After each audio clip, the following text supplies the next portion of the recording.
আজকে আমরা নিয়ে চলে এসেছি কাটোয়ার বিখ্যাত শ্যামলদার দই ফুচকা ভার্সেস কাটোয়ার বিখ্যাত তাপসদার দই ফুচকা।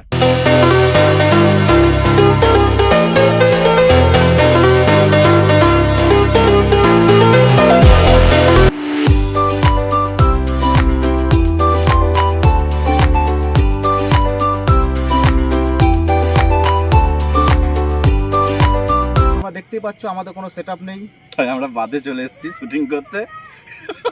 मैं गरीब हूँ मैं गरीब हूँ। এইদিকে এসো, ক্যামেরাটা দেখিয়ে দিই কোনটা কার ফুচকা। একদম এইটা হচ্ছে তাপসদার ফুচকা, ঠিক আছে? দেখো একদম তাপসদার মতনই, একদম ভরা ভরাট। এটা হচ্ছে বলো, এটা হচ্ছে শ্যামলদার ফুচকা। এই দেখো শ্যামলদা কি কি দিয়েছে, একবার সামনে এসো। তাপস শ্যামলদা দেখো শ্যামলদা দই তো দিয়েছে, তার উপরে আবার চাটনি দিয়েছে, আবার এদিকে তোমার এই কি দিয়েছে এটা বেদানা, আই থিঙ্ক বেদানা দিয়েছে, আরও অনেক কিছু দিয়েছে, ভুজিয়া টুজিয়া দিয়েছে। সুদীপ, তুমি তো তাপসদা ফুচকা এনেছো, তুমি আগে তাপসদার দই ফুচকা খেয়ে বলো ফিডব্যাকটা কেমন। ঠিক আছে, তারা খেয়ে দেখি তাহলে, তারপর আমি খাবো। ঠিক আছে।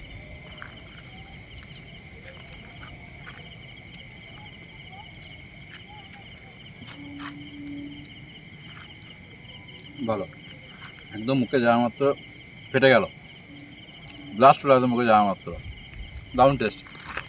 যাতে দইটা ঠিক ছিল। তাহলে এবার আমি শ্যামলদা ফুচকা খেয়ে দেখি, তারপর আমি ফিডব্যাকটা দিচ্ছি। দেখো দেখো,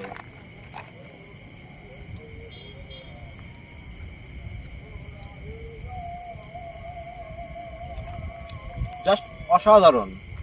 যখন আমি খেলাম মনে হলো ভেতরে যে দই চাটনি কিছু কুচো লঙ্কা দিয়েছিল একদম মানে ব্লাস্ট করলো, আমার তো হেভি লেগেছে। আমি আমি এটাতে 10-এর মধ্যে 8 দেবো। সুদীপ তুমি কত দেবে? এটা 10-এর মধ্যে 7। 10-এর মধ্যে 7।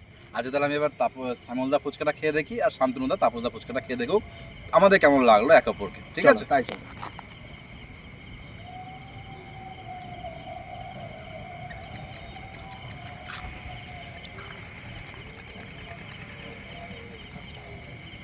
সেটা ভালো হলো, যথেষ্ট ভালো টেস্ট আছে, সুন্দর। এটাও জাস্ট দারুণ। মানে আমি তো কনফিউজ হয়ে গেছি যে আমি কাকে সবচেয়ে বেটার বলবো। সিরিয়াসলি বলছি, মানে আমি শ্যামলদারটা খেলাম ওটাও বেটার, এটা খাচ্ছি তাপসদার খেলাম এটাও বেটার, খুবই ভালো লাগলো আমার। দুটোই সেম। আমি 10-এর মধ্যে 7। 10-এর মধ্যে 8 দেওয়াই যায়। দেখতেই পাচ্ছেন বাঁদের বড় ফুচকাটা সেটা হচ্ছে শ্যামলদার, আর ছোট ফুচকাটা হচ্ছে তাপসদার। হ্যাঁ, আর আপনারা অবশ্যই লাইক, সাবস্ক্রাইব অ্যান্ড ফলো করুন যাতে আমরা আরও এগিয়ে যেতে পারি। Thank you.